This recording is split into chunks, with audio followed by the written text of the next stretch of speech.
I have been involved with research in Ersima block in Jagatsinghpur district, Orissa, since 2009, 10 years since the super cyclone of 99. Ersima was amongst the worst affected blocks after the super cyclone, suffering huge mortalities, devastation, and long lasting salinization of land.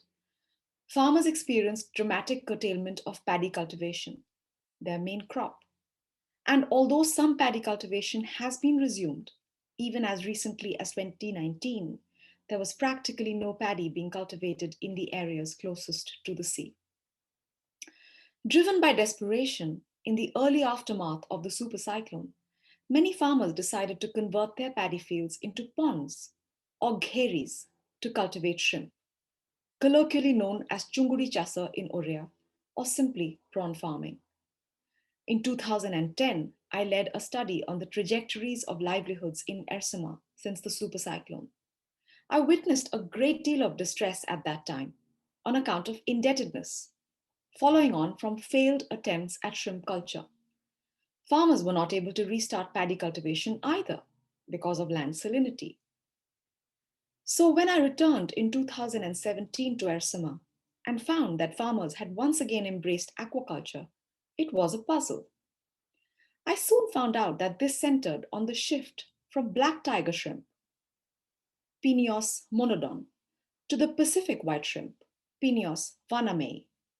Similar developments had taken place in key shrimp exporting nations like Thailand from 2002 onwards, and in other Indian states like Andhra Pradesh, Tamil Nadu, and West Bengal a few years later.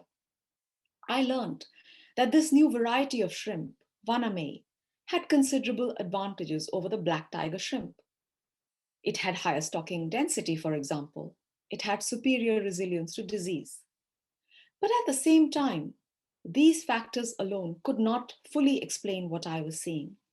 How was it the case that farmers in Ersama were embracing this new shrimp so wholeheartedly despite their recent bad experience?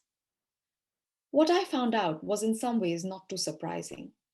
Shrimp culture worldwide has depended upon an alliance between the local state and shrimp farming interests, and Orissa is certainly no exception.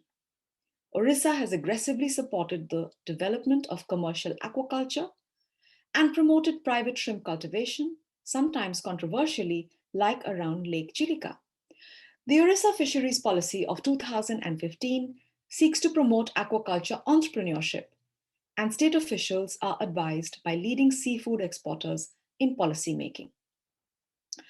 However, my research shows that none of this was being regarded in connection with the super cyclone or the changes that were being unleashed in the local landscape and ecology as a result of aquaculture, or even what precise effects this new form of livelihood was producing for the local communities, especially small and marginal cultivators and women.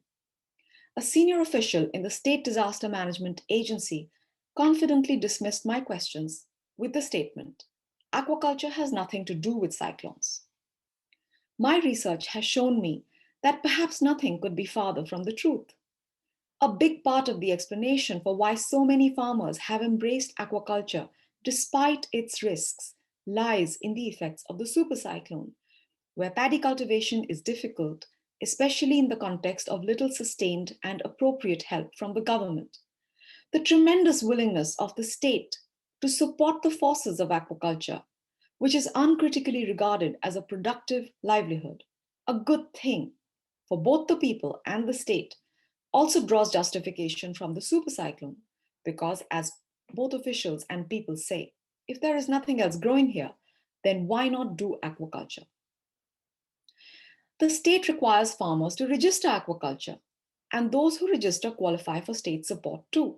But unfortunately, there is a massive gap between policy and practice.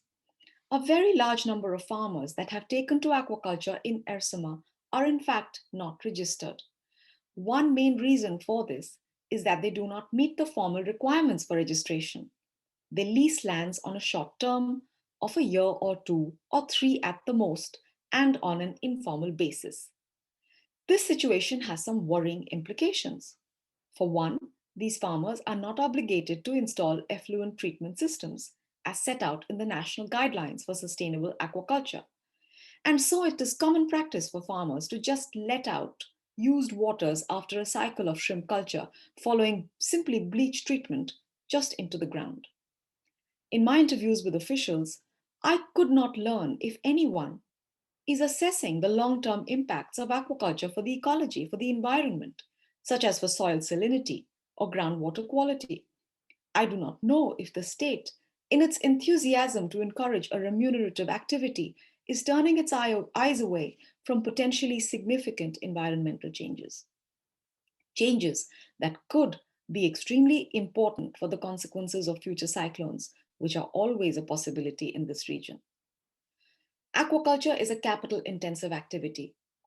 It impacts the farmers who take them up in very different ways.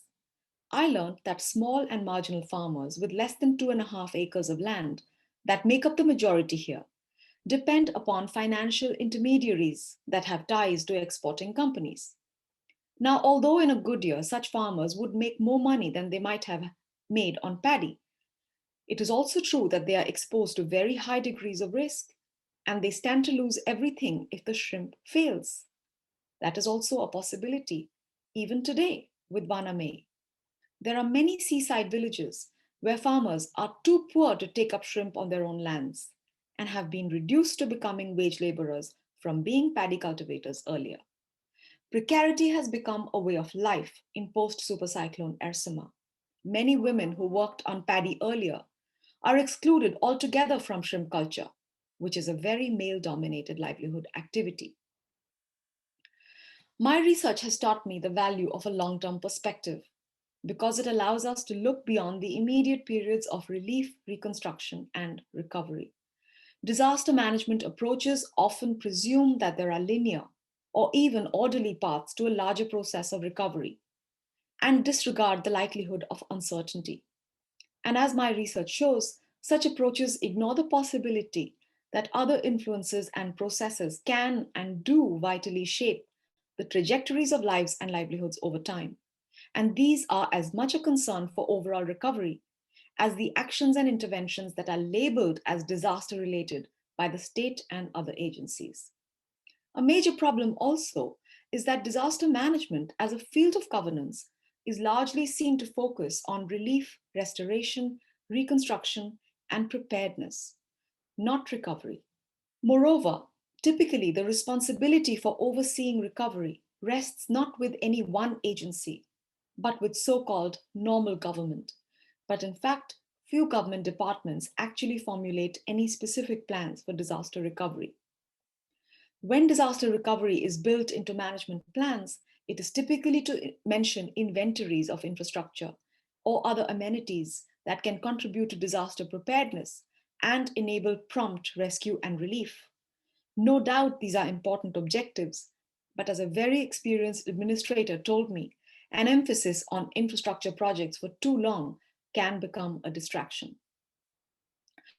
Disaster risk management that ignores other drivers of livelihoods changes along the way can and does have serious consequences for the long term trajectories of disaster recovery. And what my research shows may be distinctive, but is by no means unique. And there are umpteen such cases that are lesser known.